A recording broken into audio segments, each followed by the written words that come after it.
они не вели прицельный огонь. Они стреляли из шмелей по этому дому. Несмотря на то, что там были жильцы, их даже не эвакуировали.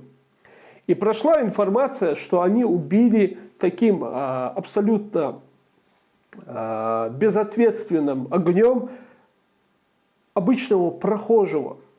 Естественно, они это отрицают. Естественно, они говорят, что среди гражданских нет никаких потерь, жертв и так далее.